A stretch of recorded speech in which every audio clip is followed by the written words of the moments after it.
Hi guys, welcome to Cricket Venkatesh. Match number 15 is between Kolkata Knight Riders and Sunrisers Hyderabad, the finalists of last year. అయితే ముందుగా మీకు ఒక విషయం చెప్పాలి. ఇక్కడ నేను ప్రస్తుతం కాకినాడలో ఉన్నాను, మా నేటివ్ ప్లేస్.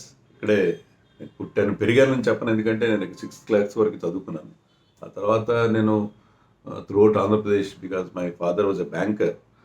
నేను మొత్తం రాష్ట్రం అంతా తిరిగాను. రాష్ట్రం అంతా రాయలసీమలో, హైదరాబాద్లో, అన్ని చోట్ల నేను తిరిగాను. Most of my life was spent in Hyderabad, but this is my native place. నేను పుట్టిన ఊరు, 6th క్లాస్ వరకు చదువుకున్న ఊరు. ఇక్కడ పని మీద వచ్చాను. దానివల్ల ఏంటంటే మీకు చెప్పేది, నేను కాకినాడ ఉన్నాను కాదు. ఈరోజు నైట్ నేను I will be travelling back to Hyderabad. ట్రైన్లో ఉంటాను కాబట్టి don't expect video in the night. SRH match ఉంది వల్ల ఎస్ఆర్హెచ్ కేకేఆర్ మ్యాచ్ వీడియో మీకు రేపు మార్నింగ్ మాత్రమే ఉంటుంది. So don't wait for my video అని మీకు ముందుగా ఒక ఇన్ఫర్మేషన్ ఇవ్వచ్చు. రేపు మార్నింగ్ మాత్రం మీకు ఈరోజు మ్యాచ్ వీడియో ఉంటుంది. ముందుగా మనం పాయింట్స్ టేబుల్ వైపు వెళ్దాం. పాయింట్స్ టేబుల్లో మనం చూస్తే ఈ ఫైనలిస్టులు అని చెప్పుకున్నాం కదా, లాస్ట్ ఇయర్ ఫైనలిస్టులు. ఈసారి వాళ్ళు బాటమ్ ఆఫ్ ది టేబుల్లో ఉన్నారు. కేకేఆర్ అయితే మరి దారుణం, ఛాంపియన్, డిఫెండింగ్ ఛాంపియన్. వాళ్ళు 10th ప్లేస్లో ఉన్నారు. ఎస్ఆర్హెచ్ స్లైట్లీ బెటర్, 8th ప్లేస్లో ఉన్నారు. సో రెండు టీమ్స్ కూడా చాలా బాగా స్టార్ట్ చేయలేదు అని చెప్పాలి ఈ సీజన్లో. ప్లస్ మీకు పాయింట్స్ టేబుల్లో ఇంకొక గమ్మత్తైన విషయం ఏంటంటే 6 టీమ్స్ సేమ్ పొజిషన్లో ఉన్నాయి. అంటే 3 మ్యాచ్లు ఆడాయి 6 టీమ్స్. 3 మ్యాచ్లో 1 మ్యాచ్ మాత్రం గెలిచాయి, 2 మ్యాచ్లు ఓడిపోయాయి. అంటే వాళ్ళకి 2 పాయింట్స్ ఈచ్ ఉన్నాయి.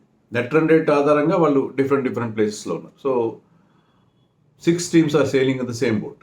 సో అదొక విచిత్రమైన పరిస్థితి. ఈ స్టేజ్లో 6 టీంలు 1 మ్యాచ్ మాత్రం గెలిచి 2 మ్యాచ్లు ఓడిపోయి అందరూ కూడా, సో అందరూ ఒక ఈక్వల్ పొజిషన్లో ఉన్నారు. సో ఈ స్టేజ్ నుంచి, ఇక్కడి నుంచి, అంటే 2 వారాలు అయింది ఆల్రెడీ టోర్నమెంట్ స్టార్ట్ అయ్యి. 3rd వీక్లో కొంతమంది ముందుకు దూసుకుపోయే పరిస్థితి ఉంటుంది. 3rd వీక్లో కనుక మీరు బాగా పర్ఫామ్ చేస్తే మీరు ముందు దూసుకెళ్లే పరిస్థితి ఉంటుంది. సో ఈ 2 టీమ్స్ ఇలా ఉండడానికి కారణం ఏంటంటే మెయిన్లీ బ్యాటింగ్ ఫెయిల్యూర్. ముఖ్యంగా కేకేఆర్ ఘోరంగా బ్యాటింగ్లో ఫెయిల్ అవుతున్నారు. లాస్ట్ ఇయర్ ఉన్న వాళ్ళే ఉన్నారు చాలామంది, కానీ ముఖ్యంగా వాళ్ళ టాప్ ఆర్డర్ క్లిక్ కావట్లేదు. ఒక మ్యాచ్లో క్వింటన్ డికాక్ క్లిక్ అయ్యాడు, ఒక మ్యాచ్లో నారాయణ బాగానే ఆడాడు. బట్ వాళ్ళ మిడిల్ ఆర్డర్ వెంకటేష్ అయ్యర్ కానీ, రింకు సింగ్, రసల్, రమణ్ దీప్, ఎవరో క్లిక్ కావట్లేదు. రహానే వాళ్ళ కెప్టెన్ ఫస్ట్ మ్యాచ్లో బాగా ఆడాడు, తర్వాత 2 మ్యాచ్లో ఫెయిల్ అయ్యాడు. So they have a serious batting problem. Bowling బాగానే ఉంది, బౌలింగ్ ఓకే. బట్ వరుణ్ చక్రవర్తి కూడా లాస్ట్ టైం అంత ఎఫెక్టివ్గా, అంటే ఇంకా అంత ఇంపాక్ట్ అది క్రియేట్ చేయలేదు. సునీల్ నారాయణ కూడా ఏమాత్రం ఇంపాక్ట్ క్రియేట్ చేయలేదు. హర్షిత్ రాణా ఇండియన్ టీంకి వెళ్ళాడు లాస్ట్ ఇయర్ ఒక అద్భుతమైన పర్ఫార్మెన్స్ తర్వాత. Is at to come to the party. So KKR has plenty of problems. అందుకే వాళ్ళు నెంబర్ 10లో ఉన్నారు. 1 మ్యాచ్ గెలిచారు ఆర్ఆర్ మీద. అది కూడా RR is most underperforming team. ఈ లాస్ట్ మ్యాచ్ బాగా ఆడారు, బట్ అది మినహాయిస్తే వాళ్ళు ఎందుకో చాలా డిసప్పాయింటింగ్గా ఉన్నారు. So KKR has plenty of problems. SRH కూడా ప్రాబ్లమ్స్ ఉన్నాయి. ఎస్ఆర్హెచ్ కూడా బోల్డని ప్రాబ్లమ్స్ ఉన్నాయి. బౌలింగ్ బాగాలేదు. బౌలింగ్లో పవర్ ప్లేలో they are leaking lot of runs. Bowler runs ఇచ్చేస్తున్నారు. షమీ అంత ఎఫెక్టివ్గా లేడు. కొన్ని వికెట్ తీస్తున్నాడు కానీ ఎఫెక్టివ్గా లేడు. ప్యాట్ కమిన్స్ 3 మ్యాచ్లో 1 మ్యాచ్లో బాగా బౌలింగ్ చేసి 2 మ్యాచ్లో వెంట్ ఫర్ రన్స్. సో వాళ్ళకి bowling problem. Harshal Patel is okay, but Harshal Patel bowls in the back end. Simarjeet కూడా అంత ఎఫెక్టివ్గా అనిపించలేదు. స్పిన్నర్స్ విషయంలో ఎంత తక్కువ చెప్తే అంత మంచిది, ఎందుకంటే they don't have great spinners. Only Zeeshan Ansari last మ్యాచ్లో వచ్చాడు, లాస్ట్ మ్యాచ్లో మంచి బౌలింగ్ చేశాడు. బట్ ఓవరాల్గా there bowling performance disappoint. Batting first మ్యాచ్లో బ్రహ్మాండం క్లిక్ అయింది ఫస్ట్ మ్యాచ్లో. బట్ తర్వాత నెక్స్ట్ మ్యాచ్లో వికెట్లు పడుతున్నా 190 స్కోర్ చేయగలిగారు.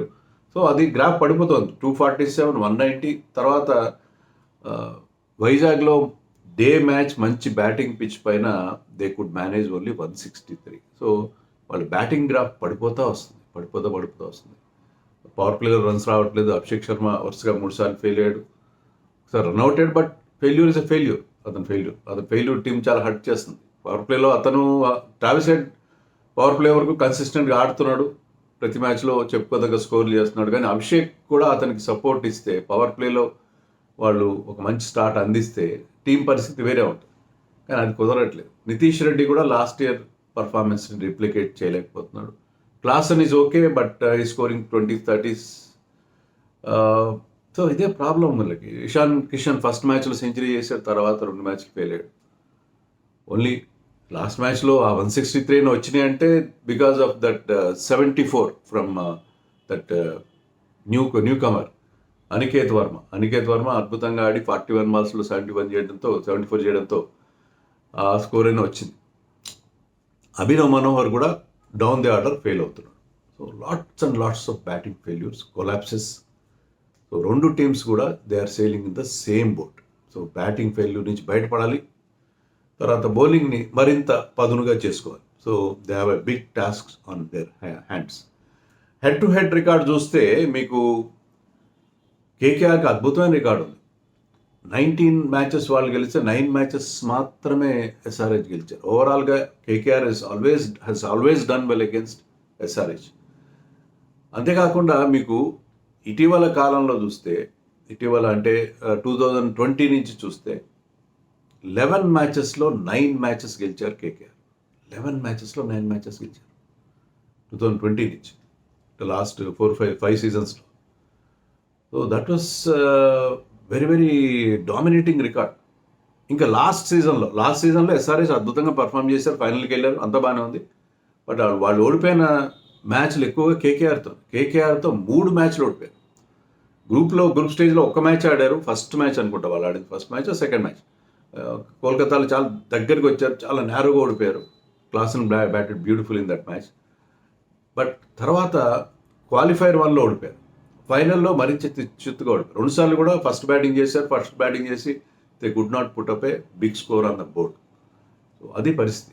సో కేకేఆర్ ఒక బోగీ టీం ఎస్ఆర్హెచ్. కానీ మనం చూసాం కదా, చెన్నైలో రెగ్యులర్గా ఓడిపోతున్న ఆర్సీబీ వాళ్ళు ఒక టర్న్ అరౌండ్ చూసాం. So that can happen. So ఇదంతా మనం చెప్పుకున్న రికార్డ్ అంతా కూడా ఇది మ్యాచ్ డే రోజు నేను పనిచేసే పరిస్థితి ఉండదు. పిచ్ అలా ఉంటుంది. పిచ్ మనకు వస్తున్న రిపోర్ట్స్ ఏంటంటే, మామూలుగా ఇప్పుడు ఎల్ఎస్జీ లాంటి వాళ్ళు గొడవ చేస్తున్నారు, క్యూరేటర్ మా మాట వినట్లేదు, మాకు అనుకూలమైన పిచ్లు చేయట్లేదు, మా హోమ్ టీమ్కి సూటబుల్ పిచెస్ చేయాలి కదా, అలా చేయట్లేదు అని చెప్పి. కేకేఆర్ మరి ఇక్కడ వాళ్ళు ఏదో అంటే రూల్ ప్రకారం అయితే అక్కడ curator, local stadium host association curator వీళ్ళ మాట వినాల్సిన పని లేదు. కానీ కొంతమంది ఇన్ఫ్లుయెన్స్ చేయగలుగుతారు, వాళ్ళకి అనుకూలమైన పిచ్లు తయారు చేసుకోగలుగుతారు. ఇప్పుడు చెన్నైలో చూసాం మనం, తర్వాత ఈవెన్ కొన్ని చోట్ల కొన్ని వెన్యూస్లో గుజరాత్లో కానీ అట్లా వాళ్ళు అనుకూలమైన పిచ్లు తయారు చేసుకునే పరిస్థితి ఉంటుంది. సో ఐ థింక్ ఇక్కడ వాళ్ళు ఎస్ఆర్హెచ్కి ఒక మంచి బ్యాటింగ్ పిచ్ ఇచ్చే పరిస్థితి లేదు. మామూలుగా మనం ఇటీవల కాలంలో చూస్తుందంటే Eden Gardens has become a very good venue for scoring, high scoring వెన్యూగా మారిపోయింది. అక్కడ మీకు బౌండరీ సైజ్ చిన్నది, తర్వాత అవుట్ఫీల్డ్ ఈజ్ లైట్నింగ్ ఫాస్ట్. మీరు కనుక బాల్ని టైం చేస్తే చాలు, బాల్ బౌండరీ లైన్కి బుల్లెట్ లాగా దూసుకెళ్తుంది. So you'll get full value for your shots in in కోల్కతాలో అంత మంచి పిచ్ ఉన్నప్పుడు అంత మంచి కండిషన్స్ ఉన్నాయి జనరల్గా. కానీ ఈసారి ఎస్ఆర్హెచ్కి అలాంటి, ఎందుకంటే ఎస్ఆర్హెచ్ ఇలాంటి కండిషన్స్లో బ్రహ్మాండంగా రెచ్చిపోయి ఆడతారు, వాళ్ళు ఇవ్వదలుచుకోలేదు. సో చాలా డ్రై పిచెస్ తయారు చేశారు, 2 రకాల పిచ్లు తయారు చేశారు. ఏ పిచ్ మీద ఆడతారో తెలీదు. 2 కూడా డ్రైగా ఉన్నాయి, బాగా డ్రైగా ఉన్నాయంటే స్లోగా ఉంటాయి, ప్లస్ మీకు బాల్ బ్యాట్ మీదకి కరెక్ట్గా రాదు. అది టూ పేస్ట్గా కూడా ఉండే అవకాశం ఉంది, డ్యూయల్ బౌన్స్ ఉండే అవకాశం కూడా ఉంటుంది. స్పిన్నర్స్కి ఉపయోగపడే అవకాశం ఉంటుంది. మెయిన్గా వాళ్ళ స్ట్రెంత్ స్పిన్ బౌలింగ్ కాబట్టి ఎస్ఆర్హెచ్కి స్పిన్ సరిగ్గా లేదు. సో మా స్పిన్ బౌలింగ్ స్ట్రెంత్ను ఉపయోగించుకుంటాము అన్నట్టుగా వాళ్ళు ఆ పిచ్ని తయారు చేసినట్టు మనకి పరిస్థితి కనిపిస్తుంది. So I think spin pitch ఉండే అవకాశాలు ఎక్కువగా కనిపిస్తున్నాయి. మరి ఆ స్పిన్ పిచ్ మీద ఎలా చేయాలి, ఏం చేయాలి? ముందుగా ఎస్ఆర్హెచ్ 11లో ఏమైనా మార్పులు ఉండాలా? మరి స్పిన్ పిచ్ అంటే you have to bring in Adam Zampa. Last time లాగా బియాన్ ముల్డర్ని కాదు, you have to bring in Adam Zampa. Zeeshan Ansari ఇద్దరు ఆడించుకోండి మీరు, ఇద్దరు ఆడించుకునే పరిస్థితి మీరు కల్పించుకోండి. సో ఈ ప్లే బోత్ ఆఫ్ దెమ్. సిమర్జిత్ని పక్కన పెట్టేసి వీళ్ళిద్దరిని, మీకు 3 పేస్ బౌలింగ్ ఆప్షన్స్ ఎలాగో ఉంటాయి, 3 పేస్ బౌలింగ్ ఆప్షన్స్ మీకు ఎలాగో ఉంటాయి with captain Cummins and Shami and Harshal Patel.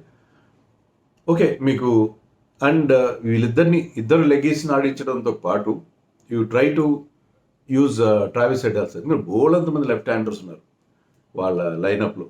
వాళ్ళ టాప్ 7లో I think 5 left handers, top 8లో, టాప్ 7లో అనుకుందాం కొన్ని 5 లెఫ్ట్ హ్యాండర్స్ ఉన్నారు మీకు.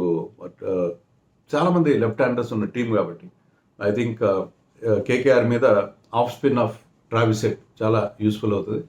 So Travis head is likely change చేసుకోవాలి, తప్పదు. ట్రావిస్ హెడ్ బౌలింగ్ చేయాల్సి ఉంటుంది. సో స్పిన్కి ఇంపార్టెన్స్ ఇవ్వాలి ఎస్ఆర్హెచ్. ఇద్దరు లెగీస్ని ఆడించాల్సిన పరిస్థితి మనకు కనిపిస్తుంది.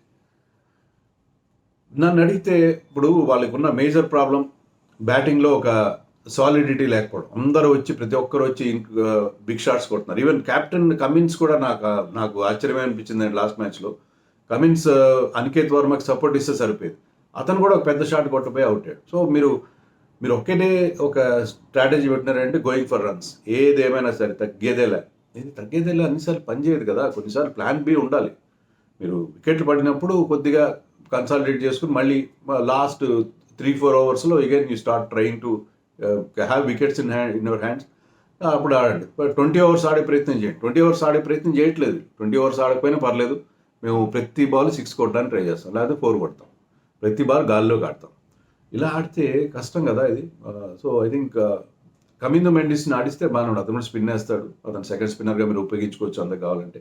జిషాన్ అన్సారీని మీరు ఒక లీడ్ స్పిన్నర్గా పెట్టుకుని వెళ్ళొచ్చు. అది కొంచెం రిస్క్ అవుతుంది. జాంపాల్ అంటే ఒక ఎక్స్పీరియన్స్ స్పిన్నర్ అవసరం ఒకవేళ స్పిన్ ట్రాక్ కనుక ఉంటే. కానీ కమిందో మెండిస్ మీకు ఎక్స్ట్రా బౌలింగ్ ఆప్షన్ ఇస్తాడు. తర్వాత మీకు అతను సాలిడ్ బ్యాటింగ్, అతను ఈజ్ క్లాస్ బ్యాట్స్మెన్. అతను ఉంటే బాగుంటుంది. స్పిన్నర్లు కూడా బాగా ఆడతాడు అతను. సో కమిందో మెండిస్ ఉంటే కొంతవరకు బాగుంటుంది. బట్ ఐ థింక్ ఇప్పుడు ప్రస్తుతానికైతే ఈ మ్యాచ్లో వాళ్ళు ఇద్దరు లెగ్గీస్ని ఆడించే పరిస్థితి కనిపిస్తుంది. ఎందుకంటే అక్కడ స్పిన్ ట్రాక్ ఉండే సిచ్యుయేషన్ మనకి ఖచ్చితంగా కనిపిస్తుంది. So they have mainly pace bowling attack. So ఈ ఒకటి రెండు మన అభినవ్ మనోహర్ని you can drop Abhinav Manohar and bring in an extra bowler అని అనుకుంటున్నాను. చూడాలి మరి ఏం చేస్తారో. సో అది మన ఎస్ఆర్హెచ్ విషయానికి వస్తే. మరి కేకేఆర్లో ఏమైనా మార్పులు చేయాలా? కేకేఆర్లో వాళ్ళు మొయిన్ అలీని తీసుకొచ్చే అవకాశం. ఎందుకంటే ఇప్పుడు స్పిన్ ట్రాక్ చేసుకుంటే థర్డ్ స్పిన్నర్ని కూడా తీసుకొస్తారు. థర్డ్ స్పిన్నర్ని కూడా ఆడించుకునే అవకాశం మనకు అనిపిస్తుంది. మొయిన్ అలీ బ్యాటింగ్ కూడా చేస్తారు కాబట్టి ప్రాబ్లం ఉండదు. సో మొయిన్ అలీని వాళ్ళు తీసుకొచ్చే అవకాశం ఉంది అని అనుకుంటున్నాను. సో ఇది టీమ్స్ లైనప్కి సంబంధించి. మరి ఎవరికి విజయ అవకాశాలు ఉంటాయి? చాలా కష్టం చెప్పడం, చాలా కష్టం. ఎందుకంటే మీకు కేకేఆర్ మీద SRH better to bat second change చేస్తే బాగుంటుంది. మామూలుగా వాళ్ళ స్ట్రెంత్ ఎప్పుడు కూడా batting first and putting a big score on the board. కానీ ఇక్కడ ఇలాంటి ట్రాక్ మీద టాస్ గెలిస్తే ఎవరైనా సరే ముందుగా ఇప్పుడున్న రూల్ ప్రకారం బౌలింగ్ తీసుకుంటారు. అంతేకాకుండా ఎస్ఆర్హెచ్ కనుక చేంజ్ చేస్తే గెలిచే అవకాశాలు ఎక్కువ ఉంటాయి. అంటే ఫస్ట్ బ్యాటింగ్ చేస్తే మళ్ళీ ఆ స్పిన్ ట్రాక్లో వాళ్ళు దొరికిపోయి మరొకసారి చిన్న స్కోర్ చేస్తే ఆల్రెడీ వాళ్ళకి బ్యాకప్ దేర్ మైండ్ అది ఉంటుంది. క్వాలిఫైర్ 1లో ఫస్ట్ బ్యాటింగ్ చేసి తొందరగా అవుట్ అయిపోయిన తర్వాత ఫైనల్లో కూడా అదే పరిస్థితి జరిగిందన్న ఫీలింగ్ ఉంటుంది. So better to bat second చేస్తే ఎస్ఆర్హెచ్కి విజయ అవకాశాలు ఉంటాయి. Chasing is not the strong point, but chasing చేసి గెలిస్తేనే ఇక్కడ మాత్రం చేజింగ్ చేసి గెలవాల్సిన అవసరం ఉంటుంది. ఈవెన్ కేకేఆర్కైనా అదే కలిసి వస్తుందని నేను అనుకుంటున్నాను. బట్ కేకేఆర్ ఏంటంటే ఒకవేళ వీళ్ళ దగ్గర సరైన స్పిన్నర్స్ లేరు కాబట్టి ఫస్ట్ బ్యాటింగ్ చేసి పెద్ద స్కోర్ చేసినా గెలిచే అవకాశం ఉంటుంది. బట్ రెండు టీమ్స్కి విజయం చాలా అవసరం. బట్ మెయిన్గా ఏంటంటే ఎస్ఆర్హెచ్ క్లిక్ కావాలంటే అభిషేక్ శర్మ బ్యాటింగ్ బాగా చేయాలి. అభిషేక్ శర్మ కనీసం కొంత రెస్ట్రైంట్ పాటించి అతను కనుక పవర్ ప్లే సర్వైవ్ అయితే, పవర్ ప్లేలో కనీసం కొంతైనా ఫిఫ్త్ గేర్ కాకుండా థర్డ్ గేర్లో ఆడితే, ఎందుకంటే ఒకసారి అతను ఫామ్లోకి రావాల్సిన అవసరం చాలా ఉంది. సో అది ఆ చిన్న చేంజెస్ చేసుకుంటే I think SRH is better looking team. ఇప్పుడున్న పరిస్థితుల్లో కేకేఆర్కున్న బ్యాటింగ్ వీక్నెస్ చూస్తే స్పిన్ ట్రాక్ ఏం చేసుకున్నా సరే ఎస్ఆర్హెచ్ కనుక ఫస్ట్ బ్యాటింగ్ చేసిన ఒక చెప్పుకోదగ్గ స్కోర్ బోర్డు మీద పెడితే you can put 170, 180 on the board, even that much is enough. ఎందుకంటే కేకేఆర్ బౌలింగ్ బ్యాటింగ్ చాలా వల్నరబుల్గా ఉంది. సో అది వాళ్ళకి విన్నింగ్ ఫార్ములా అవుతుంది. So that has to SRH looking better side.